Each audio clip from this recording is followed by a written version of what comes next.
hasilnya negatif antara RK, Ridwan Kamil dan Lisa Mariana. Nah, ini menanggapi terkait tes DNA ini seperti apa, Pak? Ya, tes DNA adalah merupakan suatu produk yang dibangun karena ada kedua belah pihak yang merasa satu mengakui, satu tidak mengakui. Artinya, ketika tes DNA dilakukan berarti ada yang merasa bahwa anak biologis itu adalah anak saya. Tapi satu sisi bilang, oh tidak mengakui, kan gitu ya. Kalau dia diakui nggak mungkin perlu tes DNA, kan gitu ya.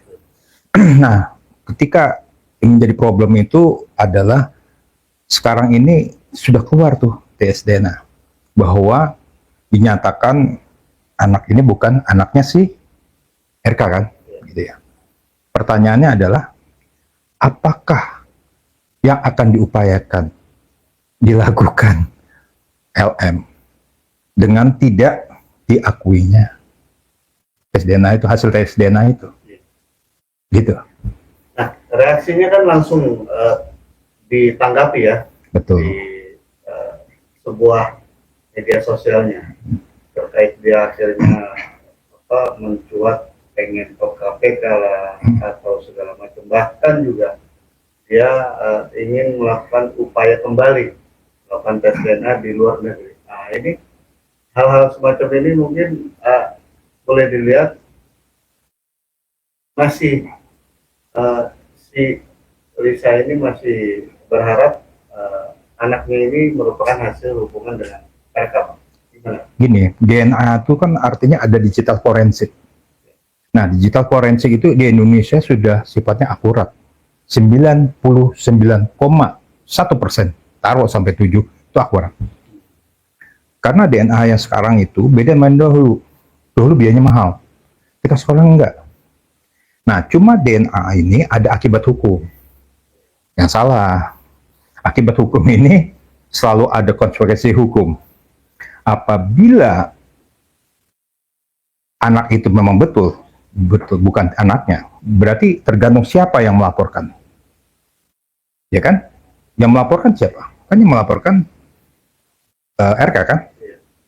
Nah, RK tergantung karena sifatnya ini boleh dibilang adanya suatu dalam kalau bilang delik ya, kalau bisa delik nih sifatnya aduan, sifatnya absolut ya. Absolut itu dia hanya mencondongkan kecenderungan pengakuan. Misal gitu. Jadi yang korban tuh langsung melaporkan. Gitu ya, tidak bisa pakai kuasa apapun, tidak bisa saya korban nih. Anak saya tidak diakui. Nah, ketika nanti problem solve-nya ketika si RK hasilnya sekarang tergantung dia mau melakukan apa. Apakah meng-close kasus ini atau meneruskan kasus ini dengan pencemaran nama baik, perbuatan tidak menyenangkan, apalagi ada gugatan perdata, kan? Nah, kalau gugatan perdata itu ada dasar hukumnya, pasal 1365 gitu. Yang dinyatakan bahwa ketika orang menyatakan ya sesuatu apabila itu tidak terbukti harus gimana? Bahaya. Bahayanya apa? Oh, ada di situ ada ganti rugi dari material maupun imaterial. Hati-hati tuh. Karena ada harga, pride, dan apa namanya konsekuensi yang dialami oleh RK bahwa dengan adanya secara laporan, istilahnya dugaan dianggap bahwa itu anaknya dengan tidak anaknya, kan menjadi oke lah kalau gitu kita tes DNA. Tapi konsekuensinya apa? Kalau dia mau melaporkan mengajukan ke luar negeri, itu ada syaratnya besar. Pertama harus punya dananya mahal, katakanlah Singapura. Kedua sama-sama tuh kasih payment berapa si pel atau tol terlapor, oke, nih kasih uang itu kayak konsinyasi. Nah, kalau nggak benar ambil tuh uang. Nggak berani nggak tuh? Emang punya duit? Kan itu kan pertanyaan bukan apa, tetapi ketika untuk apa gitu loh kalau misalnya sampai seperti itu tuh. Karena kan kalau kita perhatikan tes DNA di Singapura atau di luar negeri itu cuma mahal sekali itu. Mahal banget. Nah, kalaupun setuju itu pasti ada persyaratan-persyaratan di sana itu ya. Gitu. Bang, berarti Lisa sendiri masih tidak percaya dengan hasil lab yang dilakukan oleh Baris Krim Mabes Polri itu sendiri ya Bang? Artinya dia seolah-olah ini belum final. Iya kan, tes DNA ini kan sebenarnya forensik, digital forensik itu bukan hanya Mabes Polri, digital forensik itu menyangkut daripada topoksinya dari ranah kedokteran dan sebagainya. Secara analisa digitalnya pun ada secara forensik itu nggak main-main gitu loh. Nggak seperti zaman dahulu ya kan, harus begini, harus begini. Ini enggak, ini kan ada beberapa persyaratan, tetapi ada beberapa topoksi memang harus dilakukan. Nah pertanyaannya, kalau meragukan di Indonesia, terus mengatakan di luar negeri, kalau menurut saya ya harus terimalah. Kita tinggal di mana? Ya kalau misalnya sana yang bayar, mana mau? Kan gitu, kan yang butuhkan kita misalnya ya. Nah, jadi kalau menurut saya, bagaimana posisinya sekarang ini adalah kita harus menerima apa yang sudah diperiksa dan sudah diputuskan oleh laboratorium dari digital forensik itu. Oh, bisa nggak sih tidak menutup kemungkinan RK sendiri menolak untuk dilakukan kembali tes DNA di Singapura atau di luar negeri lah? Itu sangat punya hak seorang RK untuk menolak, karena apa? Dia kepentingannya apa dulu gitu. Kecuali ada harta-harta yang berada di luar negeri. Contoh, ketika ada perkawinan percampuran atau perkawinan yang dinikahkan pada saat dulunya di luar negeri, ya bisa perkawinan WNA. Si satu ini bisa kita nikah sama seorang waktu itu warga negaranya WNA, dia belum menjadi warga negara Indonesia, tapi punya anak. Setelah itu dia bercerai, lalu anak itu tinggal di Hong Kong atau di Singapura, dia bisa melakukan itu karena anak itu domisili dan warga negara Hong Kong, Singapura. Dan RK sendiri berhak juga menolak ya Bang? Berhak dong, berhak dong. Karena sudah kita duduknya, kedudukan hukum kita, legal standing kita ada di Indonesia. Jadi nggak butuh di luar negeri, kecuali ada harta di luar negeri ya. Bang, ini ada kemungkinan ketika RK menolak itu, otomatis Lisa sendiri akan mengalami kerugian apa sih Bang? Ya, bagaimanapun kan hanya seorang ibu yang mengetahui itu anaknya atau tidak. Jadi kalau menurut saya, kita harus paham yang bisa menjawab adalah ibunya. Dan apa yang dilakukan seorang ibu, sebenarnya bagusnya si Helm ini ingin memposisi anaknya mendapatkan kedudukan hukum, status dan sebagainya, agar tidak mempunyai anak yang sifatnya hanya anak biologis gitu ya. Tetapi kita harus sadar bahwa ketika permasalahan ini sudah masuk ke dalam ranah-ranah yang lain, ranah perdata, ranah yang lain dan sebagainya, sehingga akan mengakibatkan suatu implikasi hukum. Bang, ini kan efeknya yang tadi sebelumnya saya bilang Bang, bahwasannya Lisa akan membongkar terkait apa aja yang dilakukan oleh RK ke Komisi Pemberantasan Korupsi. Nah, ini menyikapinya seperti apa Bang melihat karakter orang seperti itu? Itu ingin mencari keadilan mungkin ya. Bahwa keadilan dalam arti bahwa saya ini posisi yang ingin meminta keadilan dan adanya perhatian, sehingga mudah-mudahan ya tidak ditunggangi oleh pihak-pihak lain, mudah-mudahan. Artinya dia melaporkan bahwa ini benar loh, bahwa saya mendapatkan uang dari hal-hal yang sifatnya saat itu gitu ya, gratifikasi. Pertanyaannya adalah, itu kan juga ada implikasi juga hukum. Ya oke lah, itu akan nanti masuk ranah yang baru kan, gitu ya. Tetapi kita perhatikannya semakin lebar. Yeah. Kenapa masalah anak bisa langsung meranah ke masalah korupsi. Gitu kan. Nah, ini ada istilah, apakah ini merupakan bentuk rasa sakit hati atau kekecewaan seorang Lisa pasca sudah diumumkannya hasil tes DNA kemarin itu Bang? Ya kita tidak tahu hatinya wanita ya. Kalau namanya udah kesel gimana? Seperti Anda aja punya wanita gimana kalau udah kesel, ya kan? Apalagi tidak diakuin.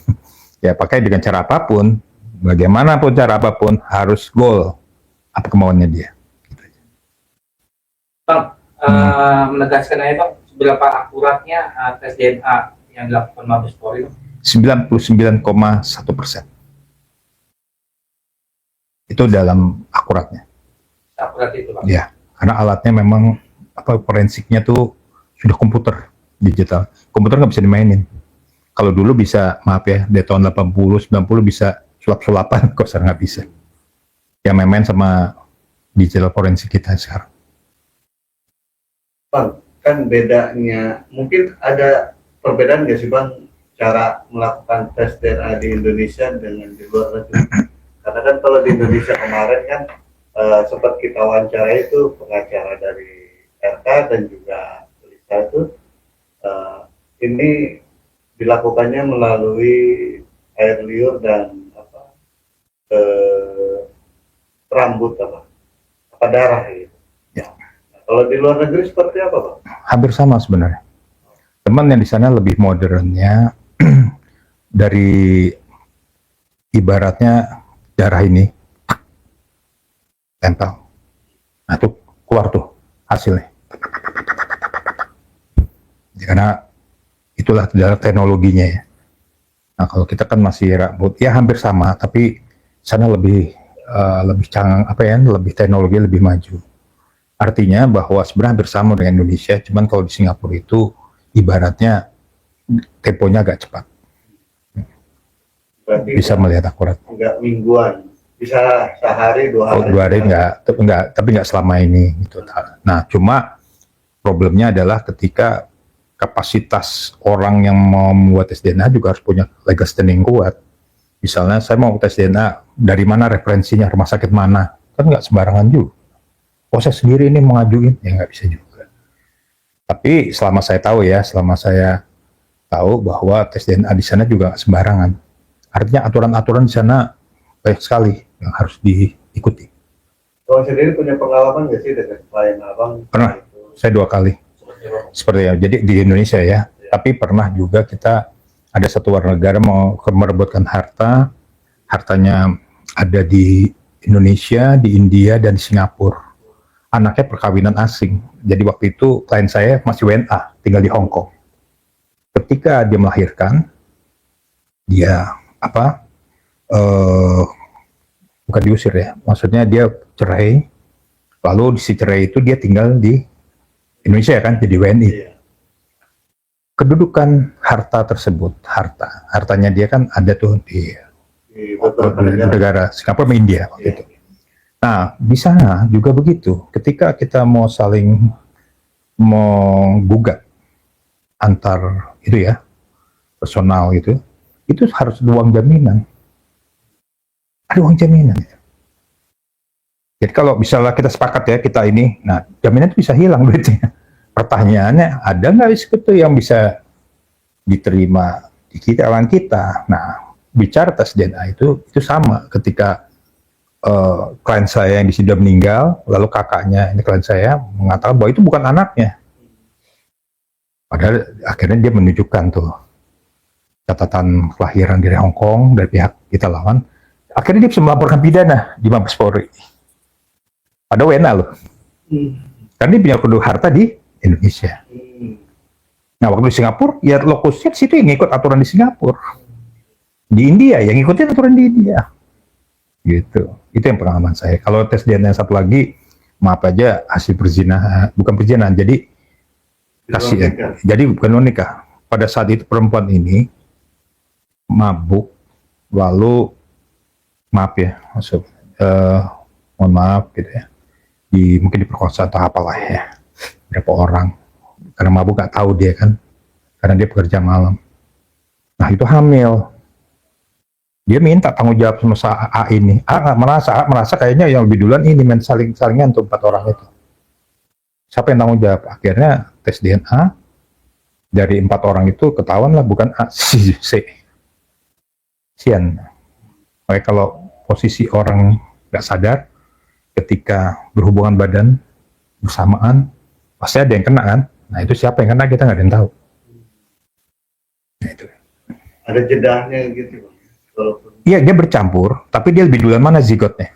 oh Artinya jadi gini, sifatnya sperma itu atau zigot itu mengejar ke ovarium. Dia ngejar. Gitu.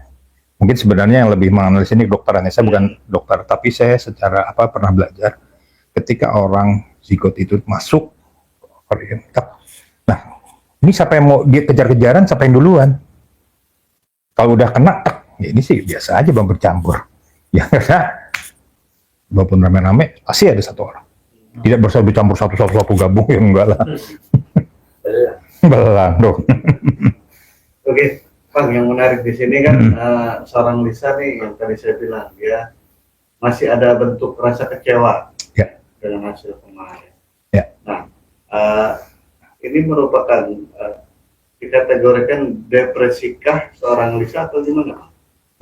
Menurut saya sih bukan depresi, tapi sebenarnya ingin agar ada suatu mungkin ya konsensualisme dalam hukum itu apa ya, kesepakatan. Jadi bagaimana nih kedudukan saya dan sebagainya. Karena tidak ada komunikasi dan sudah masuk keluar, ya akhirnya mencari perhatian. Bukan perhatian apa, artinya mungkin mencari perhatian secara perlindungan hukum, mencari perhatian apa saya nggak tahu ya. Tapi ya mudah-mudahan ini bisa diselesaikan dengan bijak ya. Karena kasihan juga dua belah pihak ya, kasihan anaknya juga. Bahkan kan sempat kemarin itu dia istilahnya tuh mengumbar kayak seolah-olah kalau memang tidak bukan hasil dari RK dia siap penjara. Nah ini gimana Pak? Itu gini ya, kan sifatnya tadi saya ulangin ya. Sifatnya deliknya apa? Pengaduan itu ada pencemaran nama baik, ada undang ITE, ada pasal 310, pasal 311-nya, ada pasal 335 perbuatan yang menyenangkan. Nah, secara konstruksi hukumnya pasti tergantung RK, apakah ini mau dilanjutkan atau dicabut aja udah selesai. Kita nggak tahu. Kayaknya Lisa sendiri masih kekeh bahwasannya itu anak hasil hubungan mereka berdua. Nah, ini indikasinya apa sih Bang sebenarnya? Lah, kan tadi saya cerita ya, pernah pengalaman saya, klien saya. Jadi, kan yang tahu hanya ibunya aja. Siapa yang bisa mengatakan bahwa itu ibunya, apa bapaknya. Kita tidak mengatakan bahwa ini berhubungan dengan pihak laki lain, tetapi keyakinan seorang wanita lebih tajam sebenarnya dibanding DNA seseorang. Karena hubungan biologis yang dilakukan.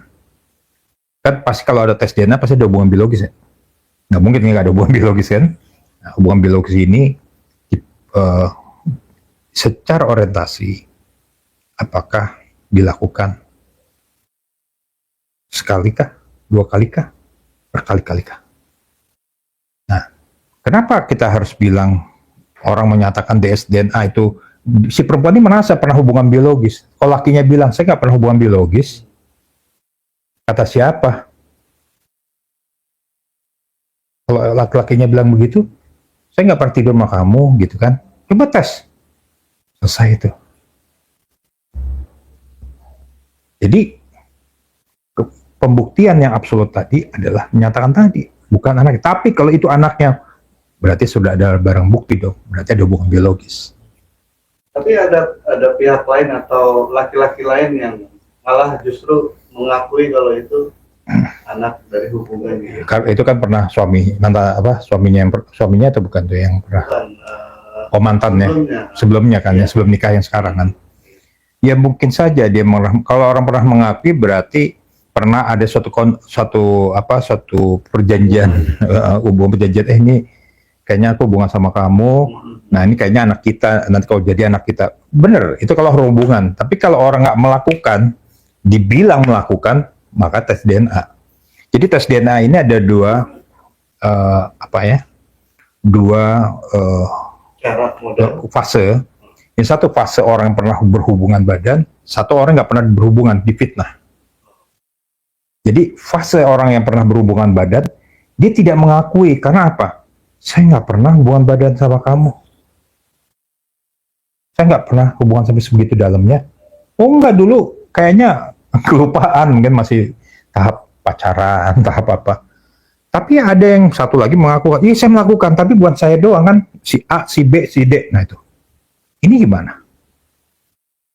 Berarti tergantung nanti, karena tes DNA ini tidak terbukti, tergantung apa yang dikatakan. Oh saya nggak pernah berhubungan kok. Wah, nanti dia bilang, oh kalau nggak nih saya punya bukti, punya ini. Tes DNA itu nomor 1. Gitu. Bang, terakhir Bang, apa yang ingin disampaikan Abang nih sebagai juga ya, kepada Lisa yang kemarin mungkin masih ada banyak bentuk kekecewaannya dengan hasil putusan. Kita saya bisa bukan merasakannya, saya bisa mengerti dengan posisi seorang wanita. Wanita adalah makhluk yang agung. Kita tidak bisa keluar kalau bukan dari perut seorang wanita. Istilahnya bisa ingin mencari posisi daripada positioningnya anak tersebut. Dan kita berharap ketika memang ini masuknya harus jangan masuk ke ranah hukum, ranah kemusawarahan, mufakat. Artinya secara dialogis harus dilakukan terus. Agar apa? Anak ini akan besar. Jangan sampai, maaf ya, nantinya dibilang anak sumbang, anak ini secara hukum.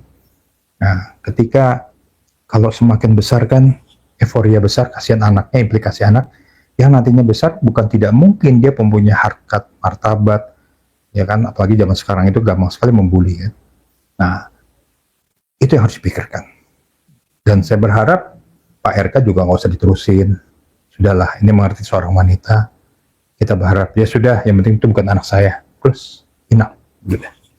Berarti untuk Lisa sendiri yang akan melakukan tes DNA luar negeri itu percuma aja ya Bang ya, karena ya udah hasilnya akan sama aja gitu ya Bang.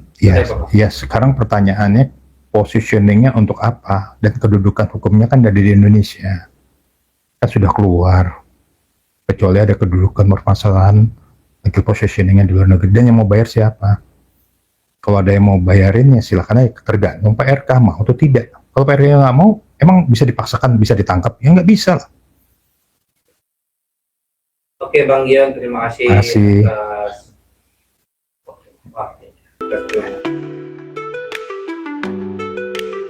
Sell it digital.